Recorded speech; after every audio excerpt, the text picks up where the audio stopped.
Olá, voltamos com o programa Livros e Ideias de hoje, discutindo a PEC 55 no Senado, né? As greves e as ocupações. Bom, pessoal, as ocupações e as greves, parece que elas se complementam, né? A gente estava até discutindo isso antes de começar o programa, contra as reformas do ensino médio e contra especialmente a PEC 55. Vou consolidar aqui, 55, né? Ellen, como é que tem funcionado essas ocupações no Brasil e especialmente aqui em Diamantina também? Oi, né? Primeiramente, boa tarde. E as ocupações, elas têm três pautas principais. É a PEC, a atual PEC 55, a reformulação do ensino médio, né? O projeto de lei, e a escola sem mordaça, no caso da primavera secundarista, né? São as três bandeiras. As ocupações, elas tiveram início no Paraná e hoje já tomaram proporções em vários estados brasileiros e várias universidades e institutos federais. São mais de 1.000 escolas, São né? mais de 1.000 escolas, 226 universidades ocupadas.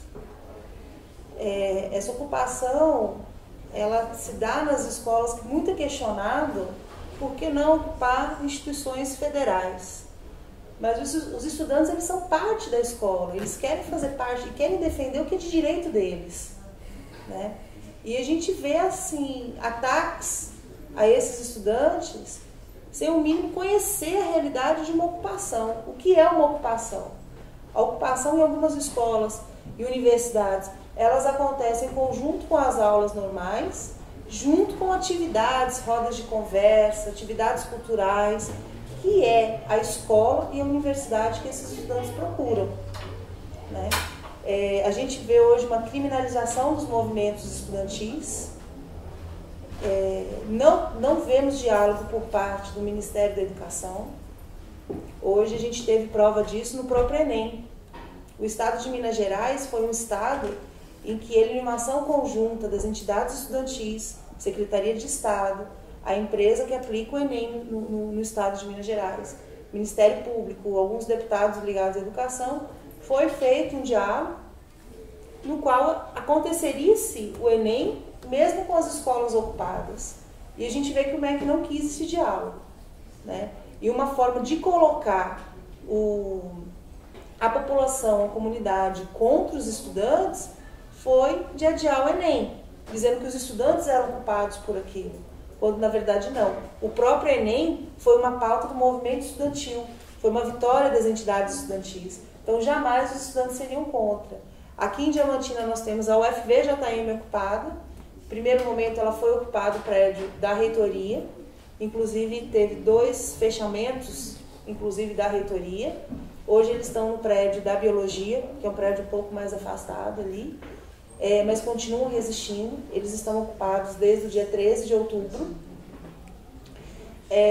Nós tivemos também aqui 3 escolas nas cidades ocupadas, o que a gente avalia de um ganho muito grande e histórico, né? Diamantina nem o Vale do Jequitinhonha tinham visto movimentos parecidos. Inclusive, né? Muitas dessas escolas contando com o apoio da própria direção e de uma parte razoável de professores, né? Apoiando as ocupações. Tiveram escolas que não foi bem assim, o apoio não veio tão integral. Os estudantes sofreram pressão psicológica, exatamente porque a gente vive em uma cidade que é muito conservadora e nunca viu um movimento assim. Então, até às vezes, por desconhecimento do que realmente significava a primavera secundarista, tiveram isso. Mas uma coisa que sempre foi primordial foi o diálogo deles com a direção, com a superintendência de ensino e com o Ministério Público, com juízes, conselho tutelar da cidade.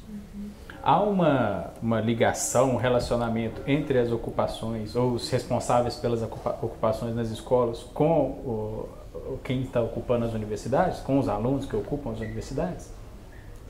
Eles acabam fazendo um intercâmbio, né? Os próprios estudantes da universidade foram nas escolas, fizeram rodas de conversa, fizeram atividades, o que é muito interessante, né? Porque eles têm pauta em conjunto. né? Então, esse intercâmbio foi. Hoje, a gente vive um movimento estudantil em que a gente não aponta uma liderança para falar, olha, tal aluno é liderança, ele é horizontal, o que é muito bacana também. Todo o processo da ocupação, como ela funciona, como ela se organiza e fala, inclusive, para fora, ele se dá entre eles e um coletivo. É um coletivo de estudantes hoje. Então, esse coletivo, eles conversam muito com a faculdade. As ocupações, elas vivem, para dar um exemplo aqui, além das atividades, elas vivem de doações. Né? A alimentação dos estudantes vem de doação. De pais, de professores, da sociedade civil. E, às vezes, chega, tipo, a universidade ajuda os secundaristas. E agora nós tivemos o caso da escola desocupada, a alimentação vai para a universidade. Então, esse intercâmbio tem, né? Porque a luta é meio... E essas ocupações, essas greves, vocês acham que ela vem como uma resposta à falta de diálogo por parte do governo federal? Porque, como você começou citando, né, a própria questão do Enem, mas não só isso, a PEC 55, o projeto de reforma do ensino médio, o projeto de escola sem partido, né? O que há em comum entre eles, para a maioria dos analistas que eu tenho acompanhado, é que são todos unilaterais. Só não há um diálogo, não se convida os mais interessados, né, que são os estudantes, os professores, né, para discutir essas medidas. Então, como vocês veem essa eu acho que a população brasileira tem que, com muita urgência, né, entender uma coisa que é vital, assim. O que se fala no Jornal Nacional, vamos dizer assim, né, é o posicionamento de uma empresa, de uma família. A gente sabe como funciona, mas às vezes até a gente que estuda se assusta com a forma como tem acontecido os processos no Brasil, porque quando as pessoas olham para a televisão, né, e legitimam um discurso de uma família, e que nesse discurso de uma família, como se fosse o discurso da verdade, enquanto verdade filosófica plena, né, uma verdade maior, a única verdade. E essa verdade é construída denegrindo os professores, denegrindo os estudantes, denegrindo categorias de trabalhadores, denegrindo os profissionais da saúde. Isso é uma coisa que já tem sido construída no Brasil há muito tempo.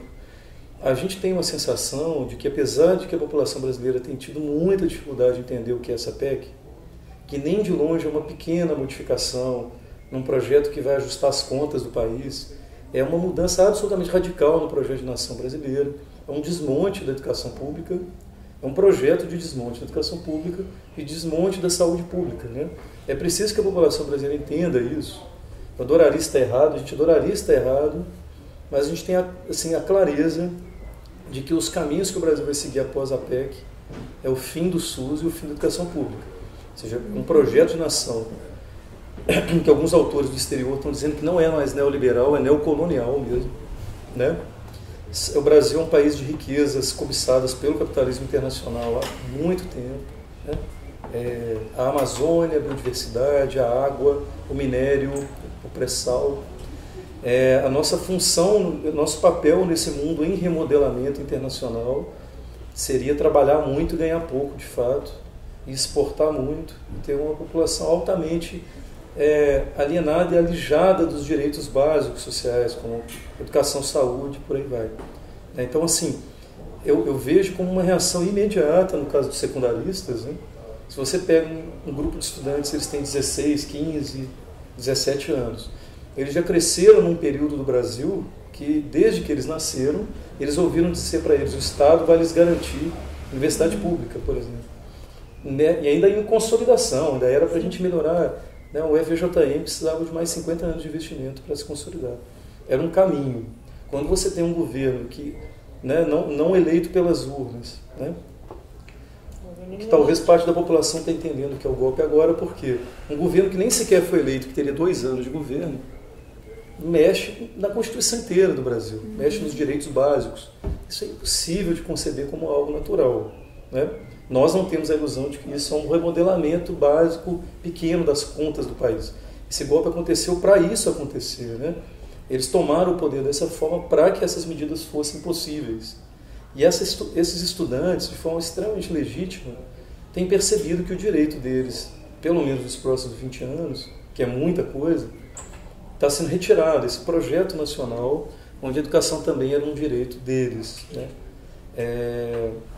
Eu acho interessante como a população brasileira diamantinense também não consegue compreender que se a gente quer um projeto de nação um pouco mais igualitário, se a gente quer qualidade de vida para todos e um mundo menos violento, por exemplo, não há outra alternativa que não seja educação, saúde, cultura, esporte, lazer para a juventude. E eu acho é isso que eles querem reivindicar, eles querem isso, absolutamente isso. Complementando o que você está dizendo, as pessoas parecem, os brasileiros de modo geral, né? Parecem não perceber uma contradição. Eles querem melhor educação, querem educação com mais qualidade, óbvio, querem, né? Querem saúde com mais qualidade, querem saúde para todos, enfim, mas não percebem que para ter isso é preciso um Estado com mais recursos para investir justamente nessas áreas, né? Enquanto a PEC, que muitos defendem, né, vai justamente na contramão disso aí, né? É um projeto que, em última instância, visa reduzir o Estado, né, a participação do Estado e entregar a responsabilidade sobre a educação, sobre a saúde, sobre outros serviços sociais, incluindo a Previdência também, né? Provavelmente incluindo a Previdência, para a iniciativa privada. Né? Sim. Tem um dado importante, talvez, né, aqui sobretudo para Diamantina, porque a gente dentro do comando de greve dos docentes, dos técnicos administrativos e numa articulação também com os discentes aqui da universidade, a gente tem um grupo de estudo sobre a PEC. E aí um dos nossos colegas, né, que fez um estudo um pouco mais aprofundado sobre os impactos da PEC aqui em Diamantina. Então assim, a gente não tinha algumas dimensões, como por exemplo, se eu não me engano, 57% da renda que chega a Diamantina é de investimento federal, é de recurso federal que chega aqui em Diamantina. Repasses para o município. Repasses para o município, né? Então, assim, o que a gente tem de recurso aqui em Diamantina, 57%, isso é um dado muito alto. Se a gente tiver um corte só na UFVJM, esse ano, a gente teve um corte de 47% em investimento. Isso significa que todos os prédios que a gente já tem que construir, não vai mais construir. Isso significa emprego, repercussão na construção civil local, fora a contratação ainda de docentes que teria que vir. Isso que eu nem estou falando ainda de Bolsa Família, de assistência social de forma geral, que deveriam vir para o município e a partir do ano que vem não virão mais. Então talvez hoje o CRAS tenha um pouco já a experiência do que vai ser esse começo de PEC aqui em Diamantina. Mas os outros setores vão começar a sentir imediatamente isso ano que vem. Desde o aluguel até qualquer outro serviço público que tenha repercussão aqui na cidade. Isso não é Diamantina, mas no Vale essa repercussão vai acontecer da mesma forma, né? Pessoal, e agora eu quero saber de vocês, como vocês enxergam a eficiência da greve e das ocupações na defesa dessas causas, né? Mas aí eu vou pedir para vocês uma pausa, então, para o próximo bloco. Até o próximo bloco.